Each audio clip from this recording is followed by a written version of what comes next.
Hello everyone, this is Guguletu Manana of the Art and Culture of Wellness channel.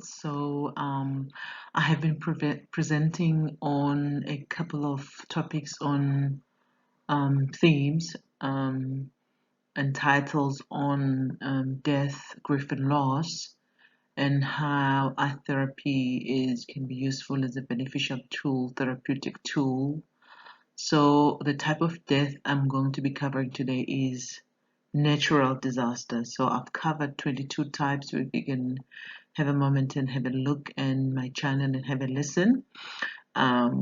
It's from the type that is experienced bodily to sibling loss, child loss, to psychological death, physical death, traumatic death, miscarriage, stillborn, death in wars, and the loss pertaining to that. So for today's, what I have for you is a brief introduction on art therapy and understanding death in natural disasters, the benefits of art therapy, in this instances, techniques we use in art therapy, and using art therapy as a form of disaster relief effort, and some concluding thoughts.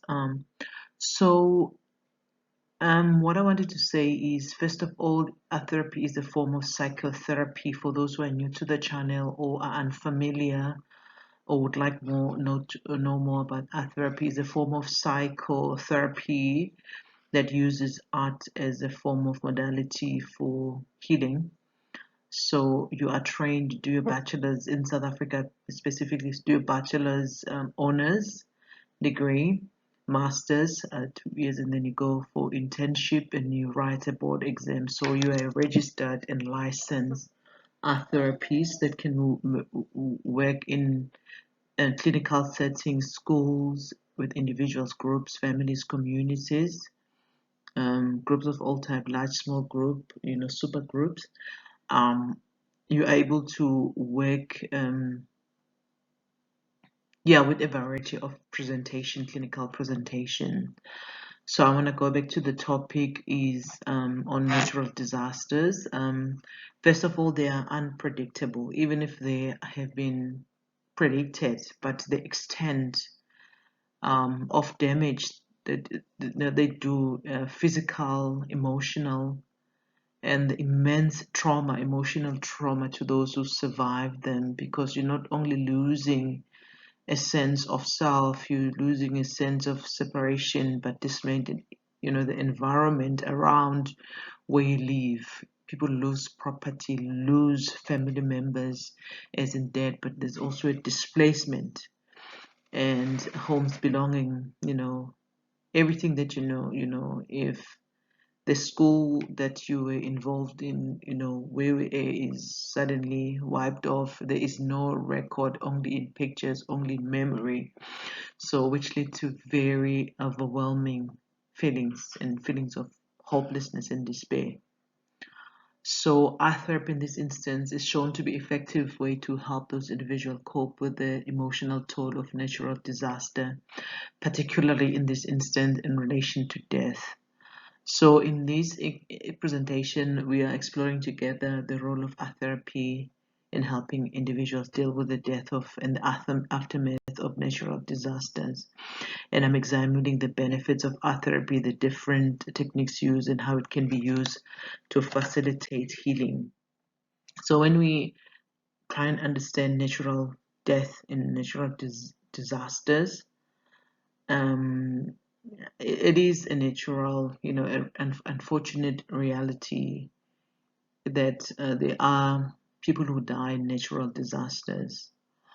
Um, Either even if they don't die by water, they will be, you know, be hit by other objects or other things, but just by the sheer that the unexpectedness and the suddenness of it, because it causes accidents, it causes, oh, I don't want to elaborate more because we've seen and we've experienced somehow people are still going through the loss of that, because it's sudden, it's tragic, and it leaves the survivor struggling to come to terms with their loss, as they're trying to gather themselves personal and gather their families and gather whatever is left of their thing. So art therapy provides a space for individuals to express their emotions and process their grief.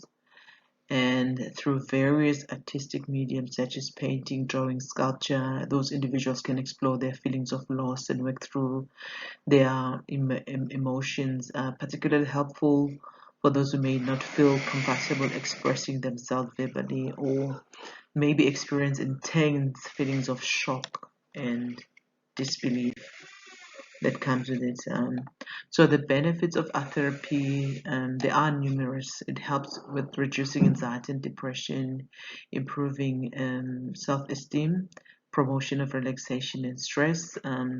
So people, by engaging in the creative activities, those individuals can develop a sense of control and mastery over their emotions, which is very empowering.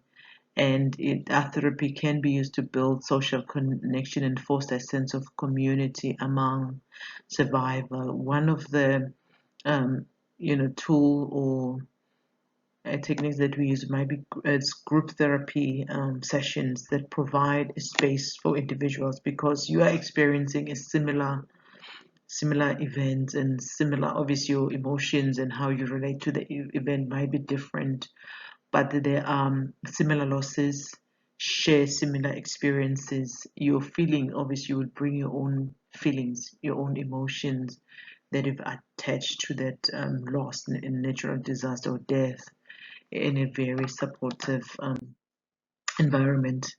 So there are different techniques used in art therapy to help individuals with death in natural disasters.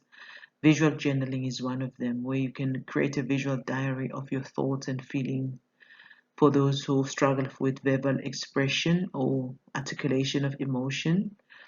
Another is guided imagery, where you're guided through a visualization exercise to help you relax and focus on positive emotion. Collaging, where you create a visual representation of your feeling. Use a cutout image, words from magazine and newspapers or found objects or whatever you would like to use at that particular time. Uh, so how we use therapy in disaster efforts relief, um, because the individual first of all are dealing with a range of emotion from shock, anger, disbelief, sadness. So we provide a safe and supportive space where individual can just process this and begin with the healing process. So by incorporating art therapy into disaster, organizations can help individuals rebuild their lives and communities in a meaningful way. This can have a lasting impact on the mental health of the person, the well-being of the survivors, and the overall recovery process.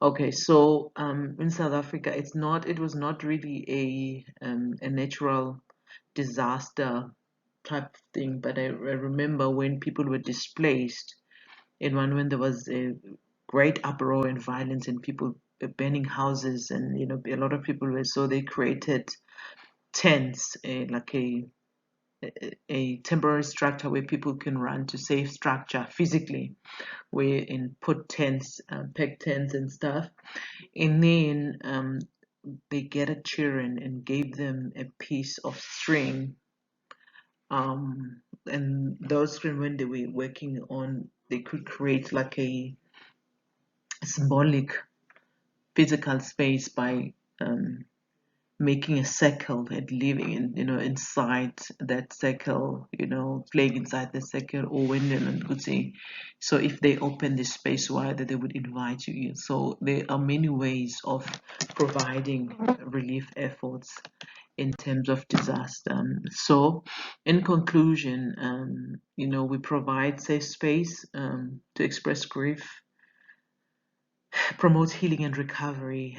There are various techniques and mediums that individual can use to explore loss and work towards rebuilding the lives and the lives of the community, the family structure, because obviously families are impacted. It disrupts the family structure because it was not expected. So the role was sudden. It felt like it's a severment of some sort.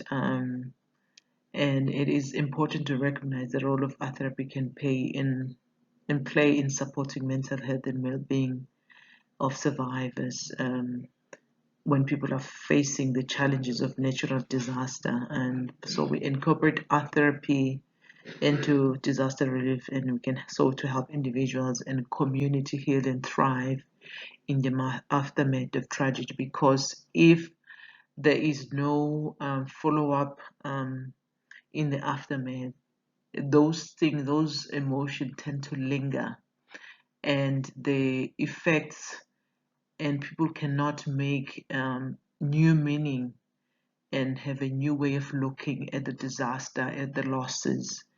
And there's a feeling of being stuck and stagnation, and those people can carry that type of trauma for many, many years, and it might affect how they look in the future, based on what they experience. So the displacement, the fear, they're no longer gaining a sense of strength, but all their thing is about the fear, about the loss.